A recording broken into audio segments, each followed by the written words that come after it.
Cuando usted quiera empezamos. Pero hay que pasar a ti.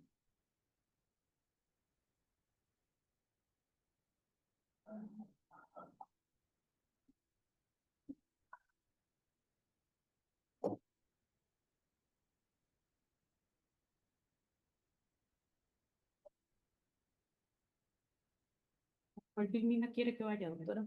La del programa. Buenas noches.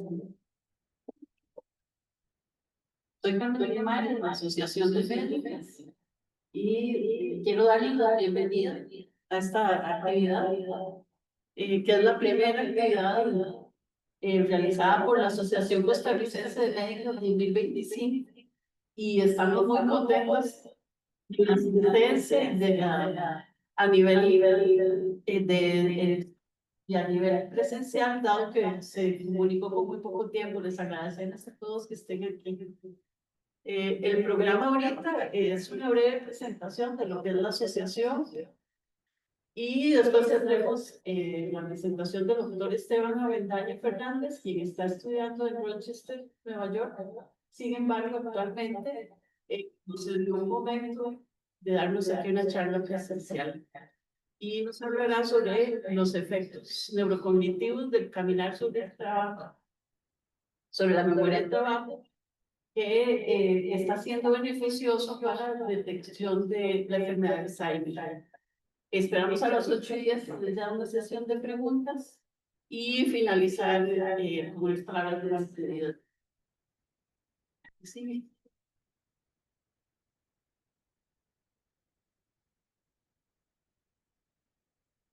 Bueno, una breve reseña de cómo nació la asociación.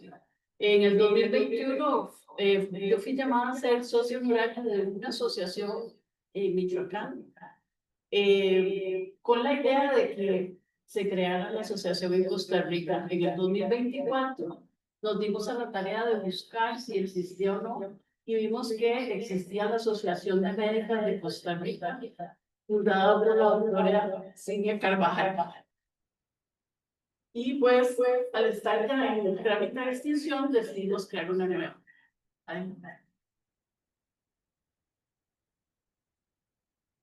No sé,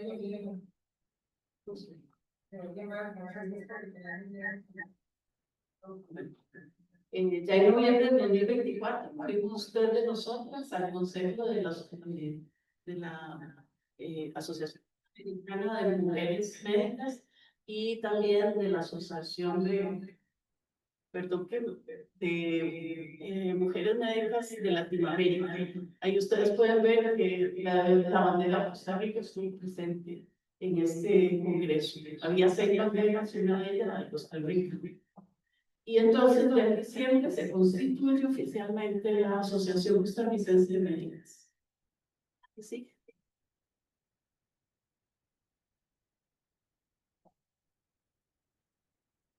Ya este año, pues en abril, logramos inscribirnos ante el Registro Nacional como una entidad de una asociación.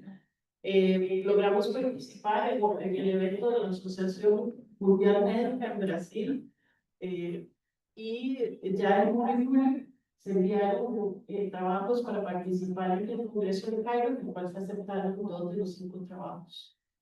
Y hoy estamos inaugurando una actividad con esta conferencia. Entonces, la siguiente. Quisiéramos un minuto de silencio por médicas que han partido, pero están con nosotros.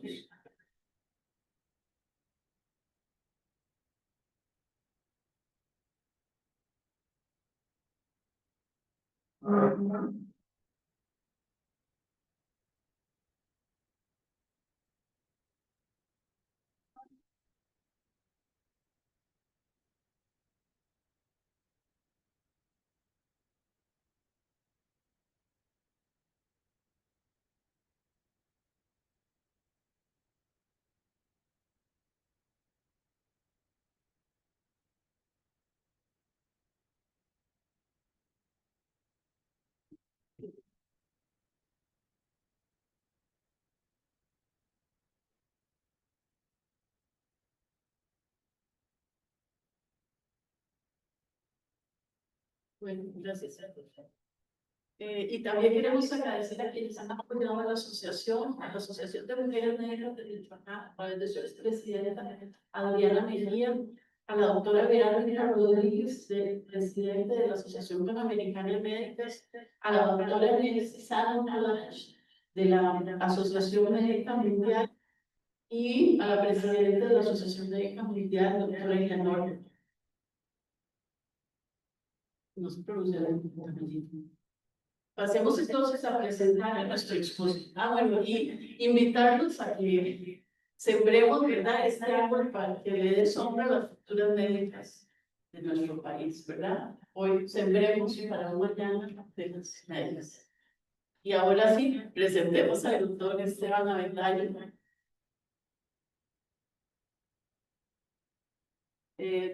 El doctor Esteban Avendaño se graduó de la Universidad de Costa Rica como médico y ha trabajado como médico en áreas de salud y médico epidemiólogo en nuestro país. Fue también es de esos médicos que es investigador reconocido por el Instituto de Salud de Estados Unidos, siendo investigador principal de los proyectos Mundo y MSAP, que es son proyectos que fueron centrados en Costa Rica, pero que abarcaban Latinoamérica y el Caribe. Y ya después se nos fue a Rochester a estudiar. En todo su trayecto ha publicado múltiples trabajos en revistas internacionales y indexadas, y actualmente cursa el 5º año del doctorado de Medicina Translacional en Rochester, Nueva York. Entonces, le damos la bienvenida al doctor Avendaño.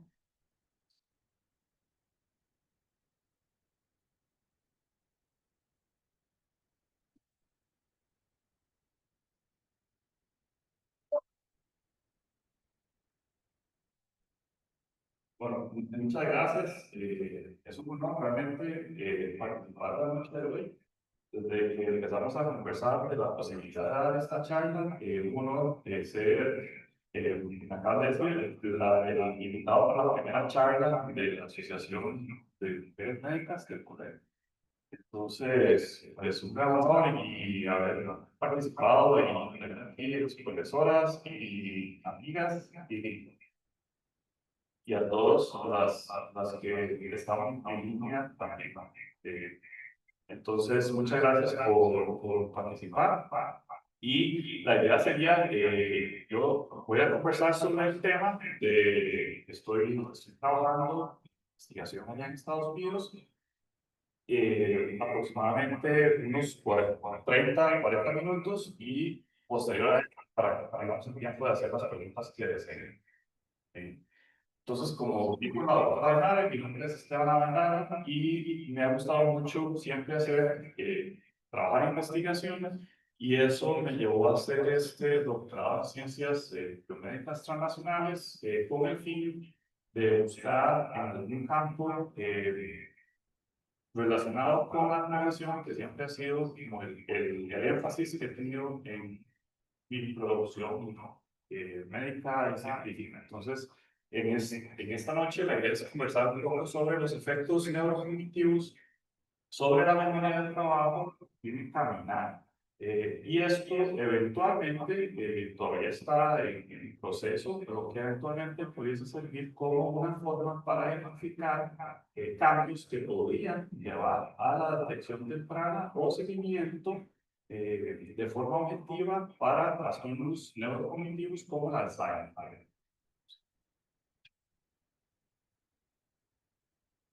Es importante mencionar que este primer estudio es un estudio exploratorio, por cuanto no se sabía, o sea, esto no se ha estudiado nunca previamente. Es la primera vez que se intenta relacionar el caminar con la parte de memoria del trabajo y al mismo tiempo la neurofisiología. Entonces, lo importante de esto es que la memoria del trabajo es la habilidad que tenemos los seres humanos para poder mantener en nuestro cerebro y posteriormente elaborar acciones que nos lleven a ejecutar lo que queremos hacer.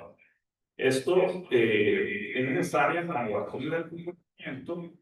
Y como vemos acá, por ejemplo, para estar en un grupo de un equipo de básquetbol y poder tirar y hacer una canasta, la bola, ocupamos mantener en nuestro cerebro la información de lo que estamos haciendo, como la información de lo que estamos viendo en nuestro alrededor, para así poder ejecutar esa acción.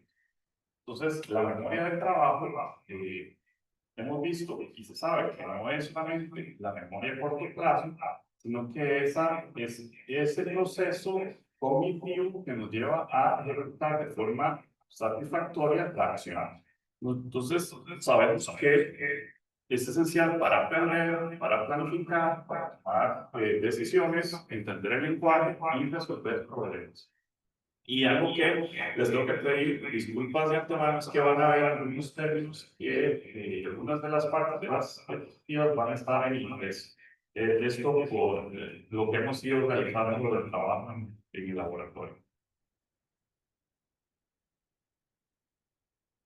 Entonces, ¿por qué?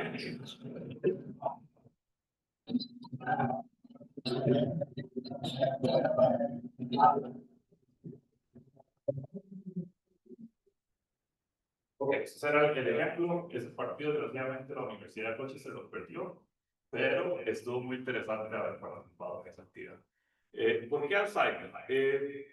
Sabemos que es uno de los primeros, es uno de los primeros, la memoria de trabajo es uno de los primeros procesos cognitivos que perdemos durante el Alzheimer, y sabemos hoy en día que los procesos que llevan a la pérdida de la capacidad completa y al diagnóstico de la enfermedad usualmente puede durar hasta 20 años. Es decir, que podríamos estar realizando el diagnóstico de Alzheimer entre 10 y 20 años antes de lo que se está haciendo actualmente, con la condición hoy en día de que ya tenemos al menos 2 medicamentos aprobados por la FDA, uno de ellos y los dos con acciones donde se ha visto que si se hace un diagnóstico temprano hay posibilidad de detener, inclusive de retroceder en los procesos patológicos que se dan.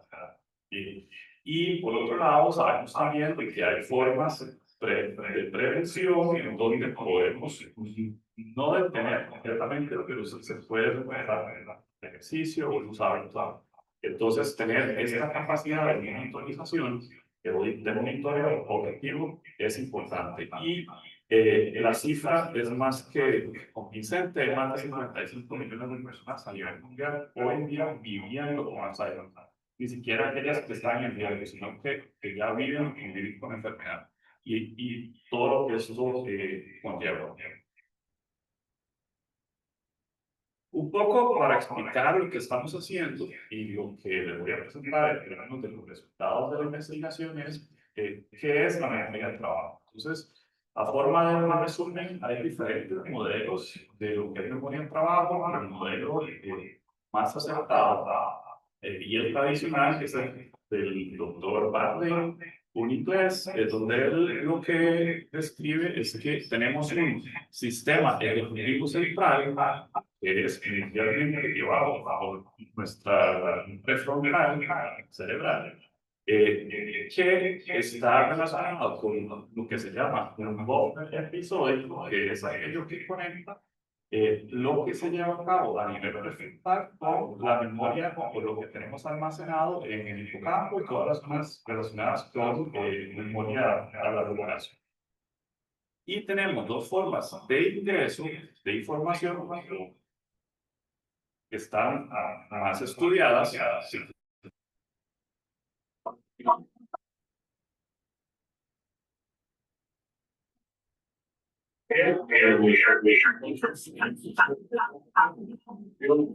Que van a llegar a lo que se ve en este modelo, como el bucle o el fonológico, y por otro lado, el modelo, el loop, ¿verdad? Por ahora, pizarra, en ese Visual Spatial Sketchpad, que vendría a ser como una pizarra visuoespacial, ¿verdad? Que es la manera en que vamos a mantener la información en nuestro cerebro, ¿verdad? Por esos instantes.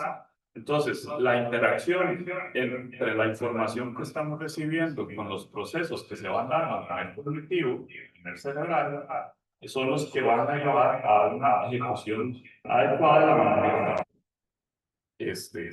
Y por ahí, dependiendo de la relevancia y de otros factores, estos información que vamos a obtener va a ser mantenida en la memoria de trabajo o va a pasar a ser memoria de largo plazo.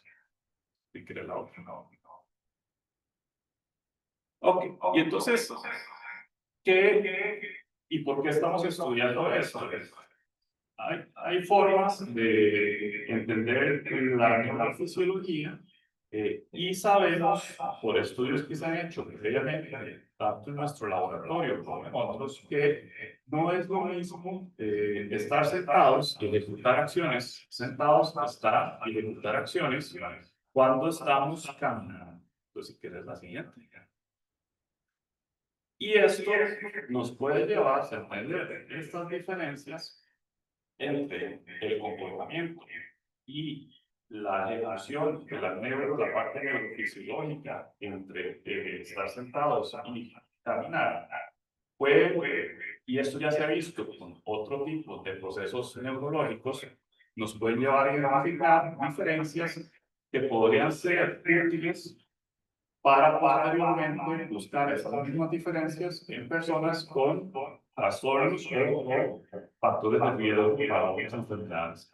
Entonces, viene siendo un poco la idea de un test, ¿verdad? De un stress test neurológico, si se quiere, ¿verdad? Entonces, si quieres, la siguiente, nada más. Entonces, ¿qué pasa?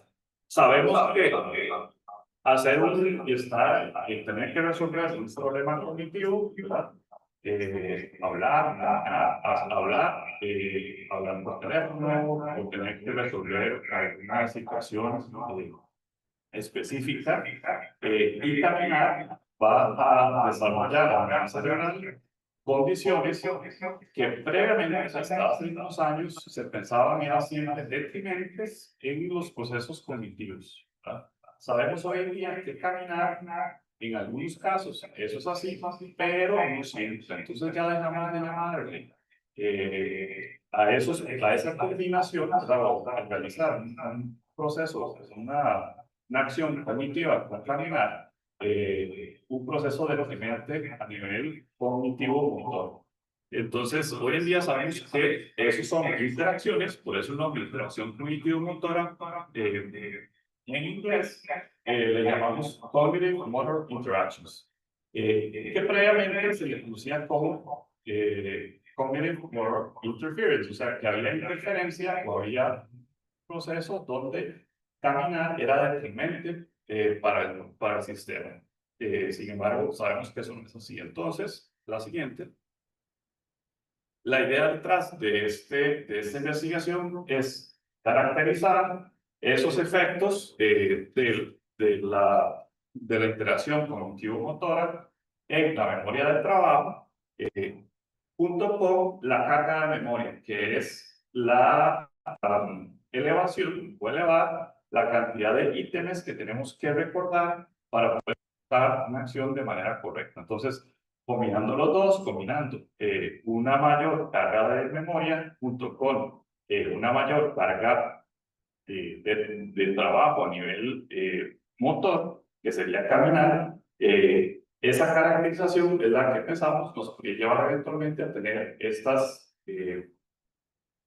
marcadores potencialmente objetivos para evidenciar cambios que nos podrían ayudar a estudiar o dar seguimiento a enfermedades como Alzheimer.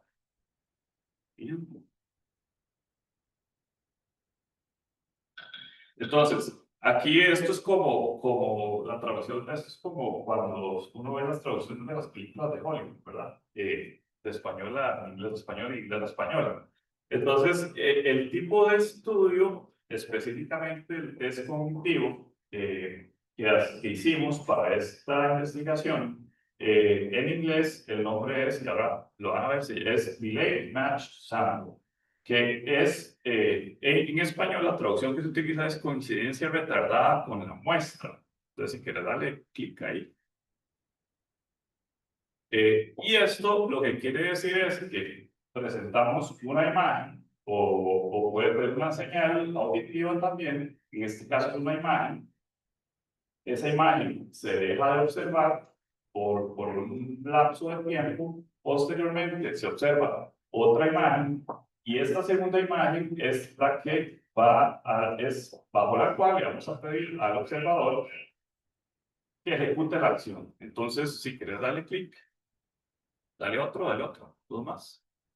Entonces, esto es lo que llamamos el diseño del test cognitivo que que las personas van a tener que resolver, ¿verdad? Entonces, vemos una primera imagen que es donde tenemos la palabra sample. Esta imagen está presentada por 150 milisegundos. Vamos a tener un tiempo randomizado en 750 milisegundos y 3000 milisegundos, que tienen 3 segundos.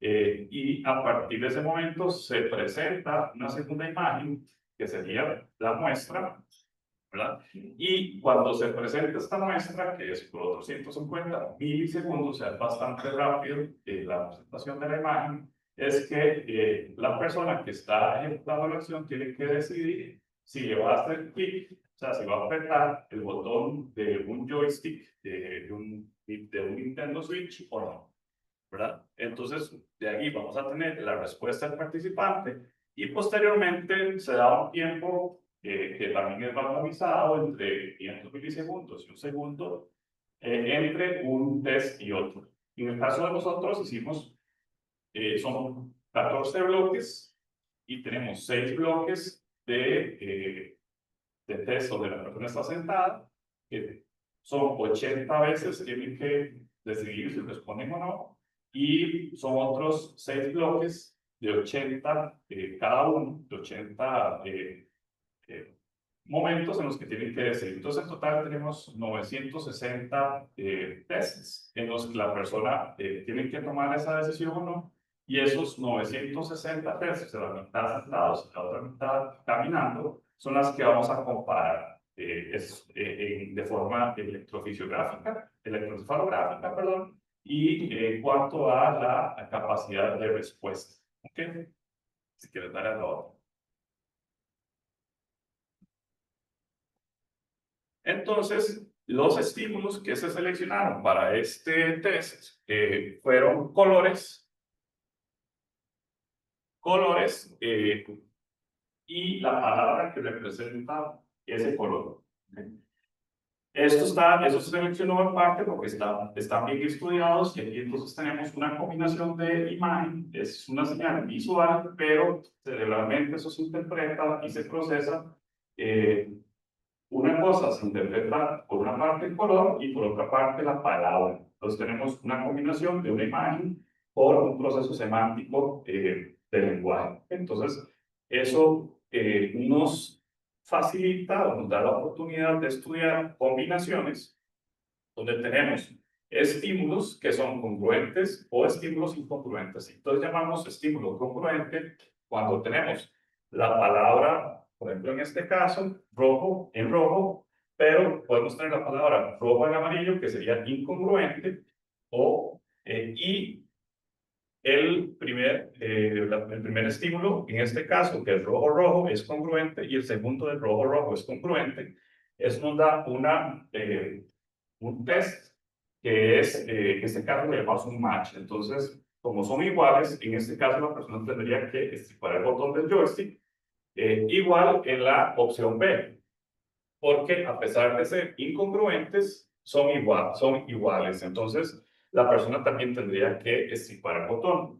En el caso C y D, donde las palabras a pesar en el C son congruentes, no son un match, ¿verdad? La primera no es igual que la segunda. Sin embargo, la D, vean ustedes que es la más difícil de las 4, donde ni son un match ni son congruentes. Entonces, eso nos da además una escala de dificultad en el proceso cognitivo. Dale la otra. La que sigue. ¿Ok? Entonces, tenemos en total 4 tipos de combinación que podemos estudiar. como ya les mencioné, y además de eso, la siguiente, tenemos dos factores de estudio que serían nuestras variables independientes, ¿verdad? Que sería el movimiento y la carga de memoria. Entonces, el movimiento que es o estar sentados o caminar, y la carga de memoria que sería una carga baja, que es cuando tenemos la palabra congruente, como en rojo, por ejemplo, o incongruente, rojo en azul, rojo en verde, o no son congruentes. La siguiente. Este es la distribución y el laboratorio como tal en el que estamos haciendo estos estudios. Entonces tenemos, si ven arriba a la izquierda, es una caminadora de una banda, y al frente de la banda es una pantalla donde se presentan las imágenes. Más o menos las personas están caminando a 1 metro, 3 pies, de donde están siendo presentadas las imágenes, y las personas están caminando entre más o menos 1.1 metros por segundo, viene siendo en millas, 2 millas por minuto, por hora, perdón, aproximadamente. Y el tiempo, la forma de caminar, hicimos es que le pedimos a la persona que nos dijera a qué caminar, a qué velocidad se sentían cómodos, pero haciendo un esfuerzo, porque la idea es que haya un esfuerzo a la velocidad a la que están caminando. Entonces, queremos que puedan terminar el experimento, pero que sí hagan un esfuerzo al estar caminando. Si ven la imagen aquí a la derecha, utilizamos electroencefalografía de alta densidad. Este es un caso que para el ejemplo utilizamos 64 electrodos, pero en mi caso estamos estudiando 128 electrodos. ¿Okay? Y la persona está en un traje que está hecho de velcro para entonces poder ponerle marcadores y ver los reflectores como este. Ese es un reflector. Entonces, las personas que participan tienen 41 reflectores que nos ayudan a crear una onda, que lo vemos en esta imagen acá. Y con eso podemos estudiar el movimiento. El movimiento lo estudiamos viendo, en el caso este particular, hay diferentes formas de hacerlo, pero lo hicimos viendo los pasos.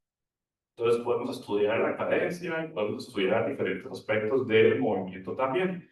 Y la maravilla, que esto fue lo que a mí me llevó a quedarme en este laboratorio, es caminar. Es poder estudiar las tres cosas al mismo tiempo. Entonces podemos estudiar la parte cognitiva del comportamiento, podemos estudiar la neurofisiología y podemos estudiar al mismo tiempo el movimiento. Entonces esa combinación es lo que a mí me hizo quedarme ahí. La siguiente. Ok. Entonces, ¿qué vimos? ¿Qué es lo que hemos visto en este primer grupo? Importante, recordemos que esto es un estudio de forma exploratoria para poder generar las hipótesis, para poder continuar buscando ya con las hipótesis realmente las diferencias que podríamos haber generado a partir de acá. Entonces, tenemos una muestra de 34 sujetos. Buscamos que fueran personas jóvenes, sanas, de 18 a 35 años, neurológicamente sin ningún problema, porque queremos estudiar el cerebro, ¿verdad? La neurofisiología de personas neurológicamente sanas, para la redundancia. Sexo biológico, una distribución, ¿verdad? Casi 50-50. Personas, sin la edad, 22 años. Un nivel educativo alto, de estos haber terminado colegio y en promedio 8 años de universidad. Y el MOCA, este es el Montreal Cognitive Score o Assessment, ¿verdad? Que es el test cognitivo que no solamente ve memoria y trabajo, sino que ve también otras áreas de acciones ejecutivas cerebrales para poder decir que son personas neurológicamente sanas también y cognitivamente sanas. Entonces, el test de MOCA tiene un score máximo de 30 y sabemos que por arriba de 21 en promedio hay algunos ajustes que se hacen si hay ciertas condiciones, pero si no, por arriba de 21 es aceptado como que la persona es cognitivamente, bueno, está bien cognitivamente. Tenemos un promedio de 28.5, quiere decir que tenemos una población cognitivamente sana. La siguiente. Para estudiar el comportamiento, que eso sería entonces el hacer el clic al botón del joystick y poder diferenciar entre las señales donde había que hacer el clic y no había que destripar el botón.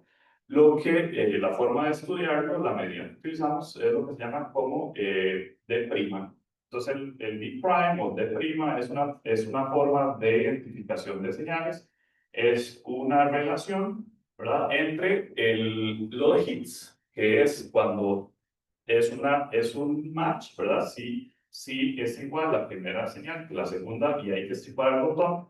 Y las falsas alarmas, que es cuando no es un match y no hay que estripar el botón. Entonces no hay que estripar el botón, ¿verdad? Entonces, en esos casos, haciendo esa diferencia, esa relación, la fórmula está arriba a la derecha, encontramos que esta medida va de aproximadamente 1 a 6. Tenemos que la mayoría de las personas están bien, o sea, les está yendo bien cuando hacen cognitivamente, estripan el botón. Entonces, tenemos que estar respondiendo y que cognitivamente hay un comportamiento adecuado. La siguiente.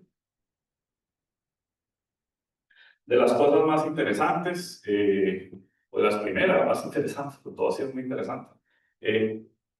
Cuando en promedio el grupo mejoró su capacidad cognitiva cuando caminó. Entonces, si vemos la primera figura, arriba a la izquierda, tenemos que caminar, y entre caminar y estar sentados al caminar, el grupo como tal mejoró, eso es independientemente de cualquier otro factor de estudio, mejoró cognitivamente, es decir, mejoró la diferenciación entre estripar y no estripar el botón del joystick, ¿verdad? Entonces, que esto es lo que previamente se pensaba, que siempre había un efecto negativo sobre la conducta cuando se caminaba, estamos viendo que, por el contrario, hay casos en que esto más bien es positivo, ¿ok?, cognitivamente. La otra condición que no hemos estudiado a fondo, pero que la podemos observar, es que la variabilidad del grupo disminuyó cuando estuvieron caminando comparados a estar sentados. Entonces, eso también nos llamó la atención. Por otro lado, y esto sí era lo esperado, cuando las personas tuvieron que enfrentarse a imágenes que eran incongruentes, les fue más difícil responder el test, ¿verdad? Entonces tenemos una reducción en la medida de prima al responder los estímulos incongruentes independientemente de caminar, ¿verdad? Esto es de forma independiente, o sea, solamente viendo esa variable. Realizamos la estadística correspondiente, medidas de repetición de ANOVA, para ver si había una interacción entre las dos variables, y no se encontró en esta variable del comportamiento. ¿Okay? Ya vamos a ver qué sucedió con la neurofisiología, que es súper interesante. ¿Sí?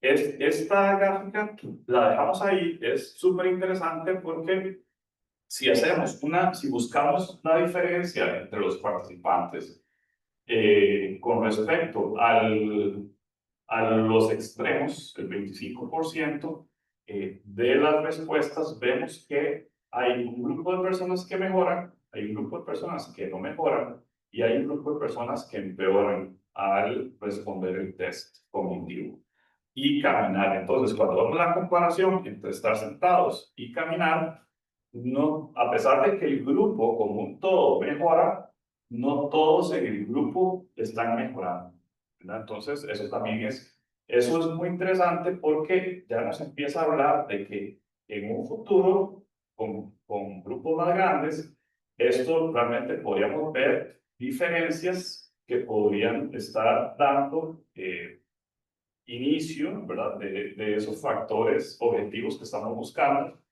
para seguimiento e identificación de riesgos tempranos de enfermedad.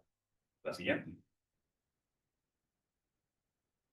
Esto es un ejemplo de lo que estudiamos al caminar.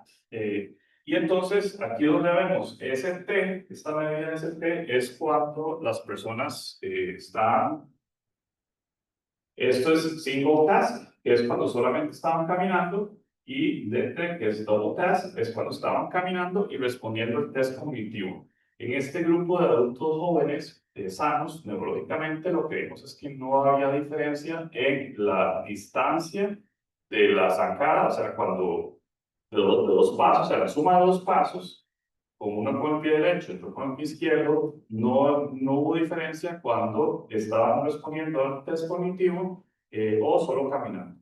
Esto porque se ha visto que cuando las personas se tienen que o están enfrentadas a un test cognitivo, a hacer algo cognitivo y además caminar, varía la distancia del paso, ¿verdad? Sin embargo, en este grupo no lo vimos así. Cada una en este caso, por acá, lo que vemos es, esto es si ustedes ven esto que va acá, de menos 0.5 a sí, 0.5, esta es la representación de la distancia de la banda sin fin. Esta es la parte posterior, aquí la persona eleva el pie, baja el pie y la banda tira el pie hacia atrás. Y nosotros medimos entonces la distancia entre el inicio del paso y el final del paso. Y esto es lo que hemos representado en el gráfico C. La siguiente.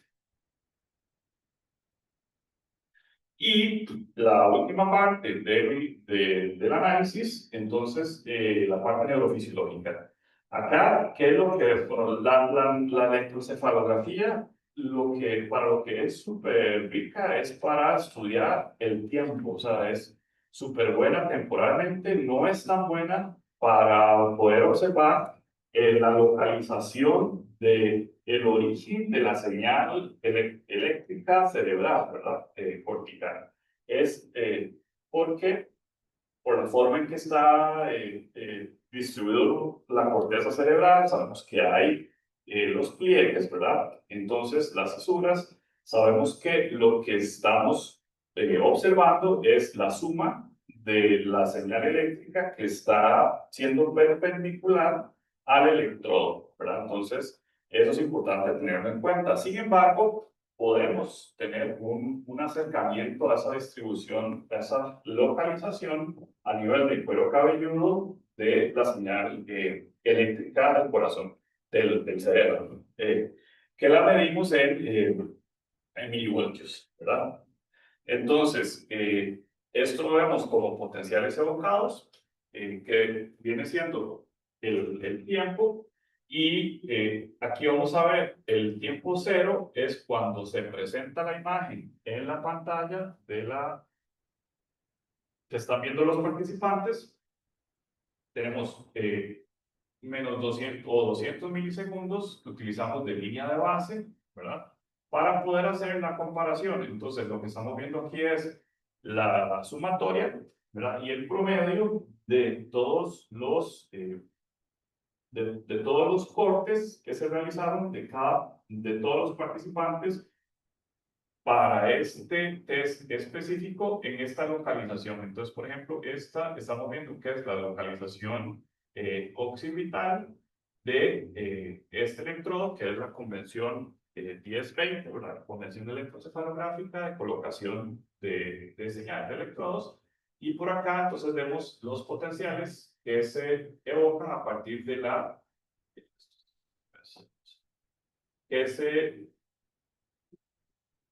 a partir de la visualización por la persona de la imagen.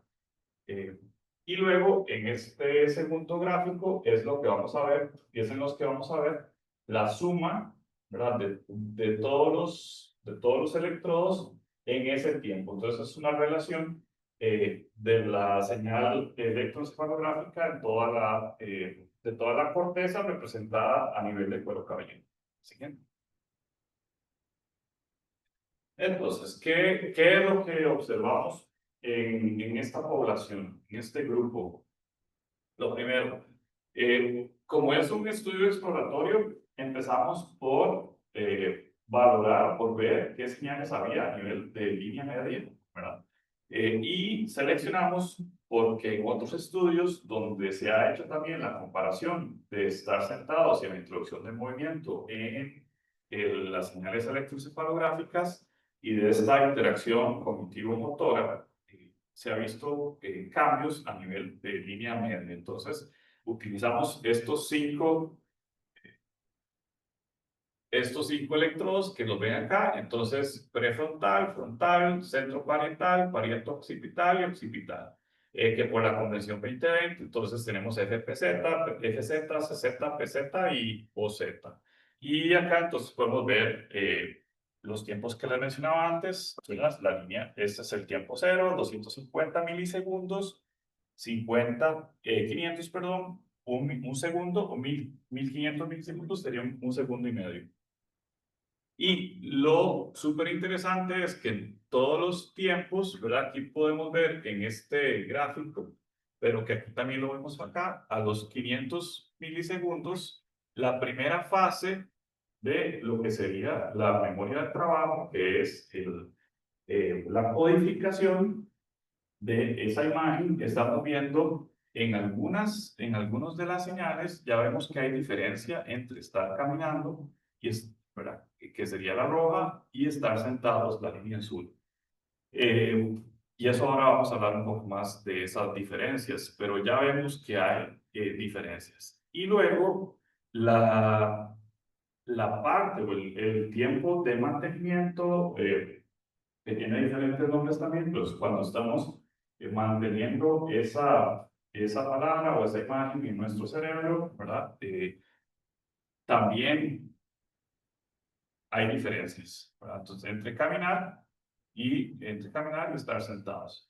El centro acá, esta línea es el promedio, y la distribución, estos son tres desviaciones estándar de información. Entonces vemos que a pesar de que hay cierto ruido en la señal, ¿verdad? Es esperable, tenemos una diferencia ahí.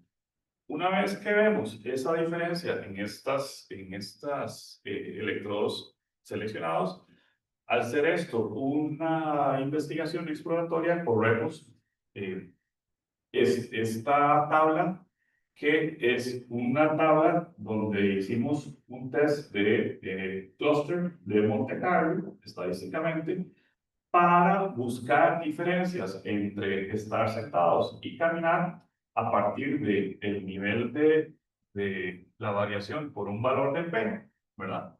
Entre estar caminando en cada uno de los 128 electrodos. Entonces, esto es bastante pesado, si se quiere, de forma computacional, pero al final lo que encontramos es que en algunos tiempos que se relacionan con procesos ya conocidos de la memoria de trabajo, y aquí la N hace referencia a la onda negativa que se observa a los 200 milisegundos relacionadas con estrategias de procesamiento cognitivo. Vemos que hay diferencias estadísticamente significativas, valga la redundancia. En electrodos, eso sería a nivel parietal, ¿verdad? Centro parietal, y también las vemos a nivel parieto occipital. Y acá la vemos en esta otra onda, que es la onda positiva, que esto vendría siendo por acá, P3, ¿verdad? O P300, que también tiene su explicación con relación a los procesos post-perceptivos, ¿verdad? Que tienen de la memoria de trabajo. Entonces, ya esto nos hizo ver, y pues obviamente nos causó mucha emoción, porque sí estamos viendo que hay diferencias que se evalúan, se ven estadísticamente en los diferentes tiempos de la memoria de trabajo, ¿verdad? Y en esta otra fase, que es la fase de mantenimiento, que lo que se estudia es esa onda lenta, que puede ser positiva o negativa, también vemos cambios. Y los cambios son, cuando estamos viendo azul, esto es cuando le restamos a caminar la onda electroencefalográfica de estar sentados, es decir, se utilizó menos energía por el cerebro cuando se estaba caminando que cuando se estaba sentado. Y cuando vemos el amarillo, quiere decir que la onda electroencefalográfica era de mayor energía que cuando se estaba caminando, era de mayor energía que cuando se estaba sentado. ¿Ok? Si eso es bueno o malo, pareciera que es bueno, ¿verdad? Porque en general el grupo, y esto es la maravilla de hacer la investigación, de ver los tres procesos al mismo tiempo, es que la mayoría de los participantes mejoró cognitivamente cuando respondió el test. Entonces, de ahí es que podemos decir que pareciera que estas diferencias nos están llevando a tener una mejor respuesta cognitiva. Y por acá, lo que vemos en estos gráficos topográficos, ¿verdad? Es también que estos son ventanas de 20 milisegundos, en este caso de 240 o 260 milisegundos, y así consecutivamente. Vemos y comparamos la ventana electroencefalográfica, topográfica, de estar sentados y estar caminando, vemos que hay diferencias. No son en algunos casos muy grandes, pero sí las estamos viendo. Y hay otros casos en que sí son bastante evidentes, ¿verdad? Entonces, por ejemplo, acá, cuando se asume, ¿verdad? Que inicia el proceso de mantenimiento y cambia de ese proceso de codificación a mantenimiento, vemos la diferencia. Y esto es nada más la parte, aquí nadie ha hecho nada, ¿verdad? Aquí nada más los sujetos estaban viendo la imagen. La segunda, que sigue, aquí ya era tiempo cero, es hágale clic al joystick si ve la imagen y ocupa hacerlo, y si no ocupa hacerlo, absténgase de hacerlo. Entonces, súper interesante que también vemos cambios en esta otra parte. Y ya vamos a ver después que los cambios que se dieron en esta fase de obtención de la información, que es cuando tenemos que recordarnos para poder ejecutar, también tuvimos cambios en esta zona, que es donde estamos viendo ese proceso a nivel prefrontal, que es donde creemos que se podría seguir estudiando esto. Y de igual forma vemos que hay, ¿verdad? Esto nos llamó mucho la atención y realmente nos pareció lo más interesante, que donde esperamos que se dé el cambio, donde lo estamos viendo. Entonces lo vimos a nivel prefrontal, a nivel frontal, donde además se da la interacción cognitivo-motora. Entonces, eso nos alentó para continuar, que es con lo que estamos haciendo hoy. Entonces, si quieres la que sigue. Y acá no los voy a aburrir en esta tabla, es un poco grande, pero como esto era un estudio de forma exploratoria, aquí nos dimos a la tarea de buscar todos los momentos en todas las zonas, o en la mayoría de las zonas que pudiésemos hacerlo, de forma eficiente, donde podrían haber diferencias estadísticas en la amplitud. Aquí nos estamos hablando de la amplitud entre las cuatro tipos de momentos en que les presenté al principio. Entonces, acá estamos viendo si hubo diferencias entre caminar y estar sentados. O sea, si hubo diferencias en la señal electroencefalográfica solo por el movimiento, diferencias electroencefalográficas solo por la diferencia en la capacidad, en el nivel de memoria, o si había una interacción entre la variable independiente de movimiento y la variable independiente cognitiva. Y lo súper interesante es que vimos que hay diferentes momentos y diferentes puntos a nivel de los electrodos donde vimos estas diferencias. Y en la siguiente, lo mismo. Y acá, de lo más interesante para nosotros, fue que esta señal, esta por acá, son bastante fuertes. Entonces, este n cuadrado, el eta cuadrado, que es una medida de la intensidad de la diferencia que se está observando, es muy alta, ¿verdad? Entonces, eso nos hace pensar que esta diferencia posiblemente se pueda encontrar en otras poblaciones. Entonces, eso nos alenta para continuar con la investigación que se está haciendo. La siguiente. Ok, entonces, a forma de resumen, ¿qué es lo que vimos? Sabemos que caminar y sí tiene una influencia sobre la capacidad cognitiva y está evidenciada por los cambios en el comportamiento y cambios neurofisiológicos, ¿verdad? Como estamos viendo.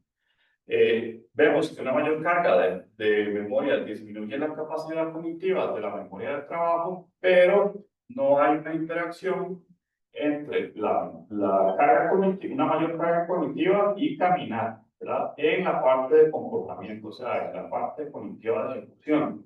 Sin embargo, caminar sí tiene estos cambios neurofisiológicos que sí tienen una interacción entre los dos factores. O sea, sí hay una interacción entre caminar y la variación en la carga cognitiva de la memoria. Es decir, el cerebro está creando un balance. Al final, el cerebro electrofisiológicamente está llevando a cabo el proceso de manera que está compensando o está haciendo algo para que la respuesta cognitiva varía. En este caso sea mejor. Y entonces si vemos que, entonces hasta la siguiente. Entonces si vemos que hay estos cambios electroencefalográficos se evidencian en los tres momentos clásicos, ¿verdad? Eso se puede subdividir todavía en más partes, pero en los tres grandes momentos de la memoria de trabajo, que vendría siendo la parte de la codificación, el mantenimiento, ¿verdad? Y la recuperación, que es cuando ya tenemos que ejecutar la acción. Y en general, ¿verdad? Vemos que caminar disminuye la energía requerida por el sistema, porque esto es todo un sistema, ¿verdad?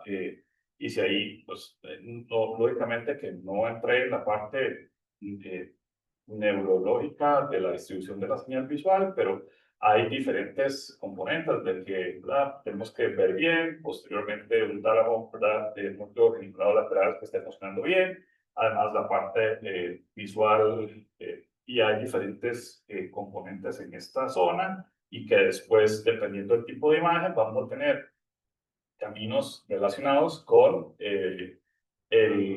los procesos o el sistema ventral o el sistema dorsal, ¿verdad? Entonces, dependiendo del tipo de imagen, en este caso, por el tipo de señal, el tipo de imagen ventral, ¿verdad?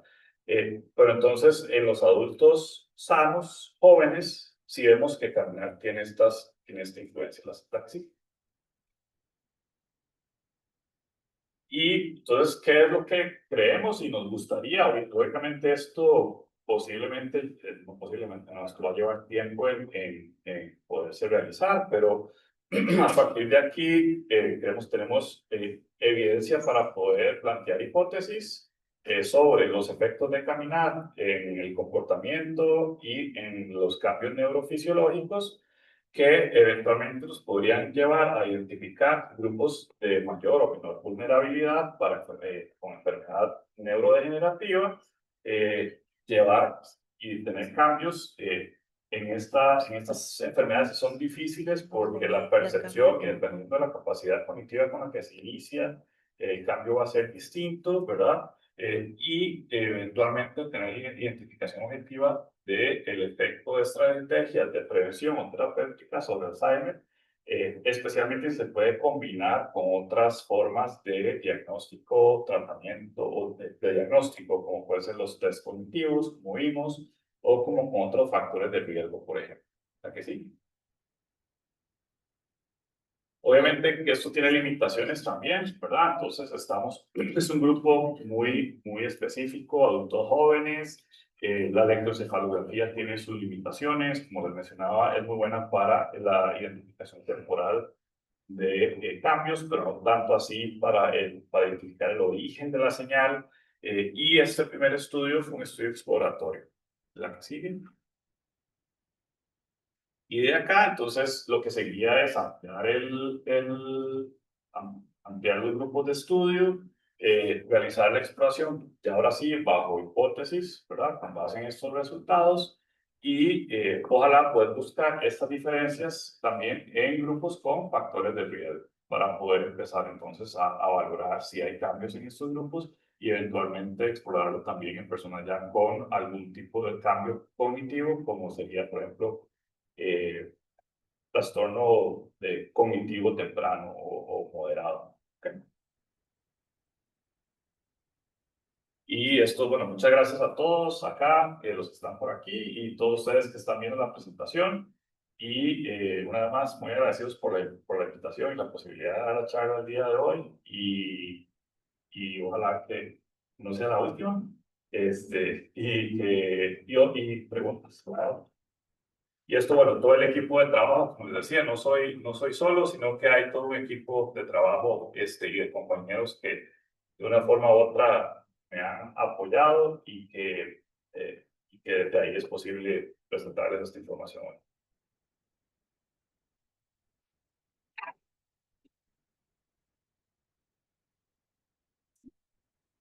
Desde el correo hay una pregunta de si va a estar disponible en el esta presentación, que creo que esa pregunta es para nosotros. Está grabada. Entonces sí va a estar disponible.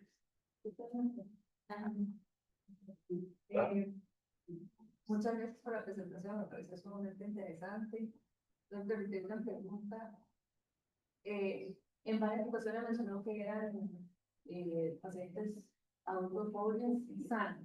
Sí. Pero quisiera saber si se tomó en cuenta que en algún momento han tenido algún antecedente psiquiátrico, o si en algún momento tenían patologías psiquiátricas, o no sé, algún criterio de Claro. depresión o más. Sí, no hablamos de los detalles del protocolo, pero parte de los criterios de inclusión y exclusión son que no tuvieran una enfermedad neurológica activa en ese momento y que no tuvieran, por ejemplo, tampoco lesiones por trauma neurológicas. Entonces sí se excluyó a cualquier persona que tuviese un diagnóstico neurológico o psiquiátrico.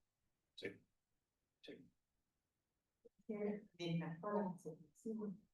Tengo muchas preguntas. Claro. Ok,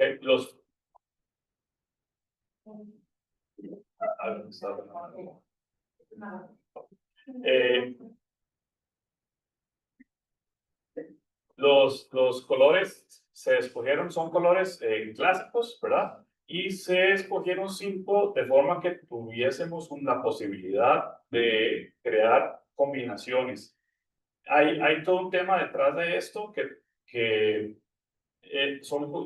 la combinación de colores también nos puede llevar a la observación del efecto Stroop, ¿verdad?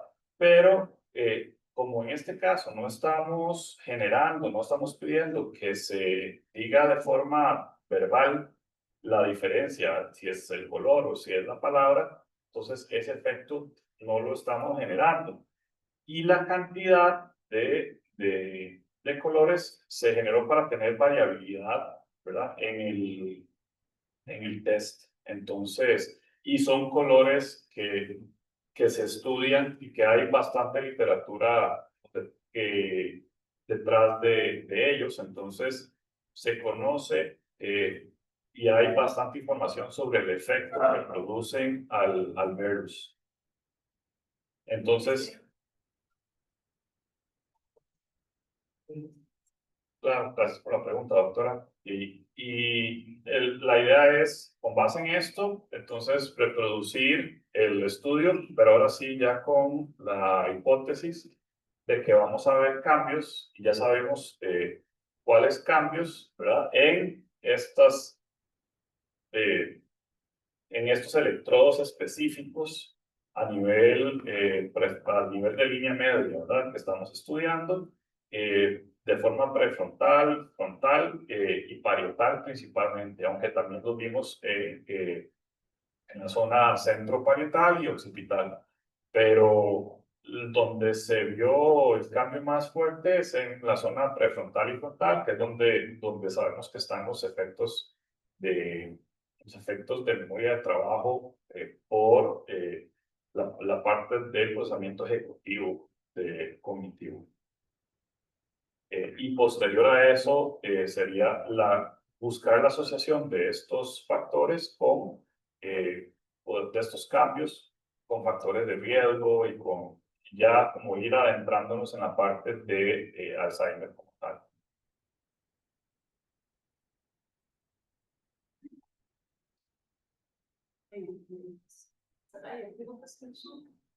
No, bueno, les expliqué que solo se puede a través del chat, pero agradecen mucho la exposición, Ok. ¿sí? Mucho gusto. Estamos entonces. Muchísimas gracias. Aquí. Muchas gracias. No.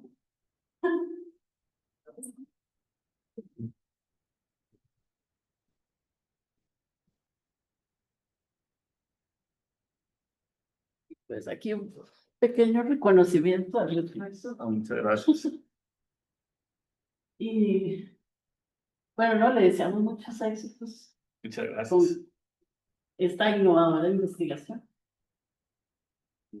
Y damos cierre a la actividad, quedamos aquí los que estamos y agradecemos a todos los que se conectaron por medio de Zoom y esperamos pronto volverlos a molestar. Gracias. Muchas gracias.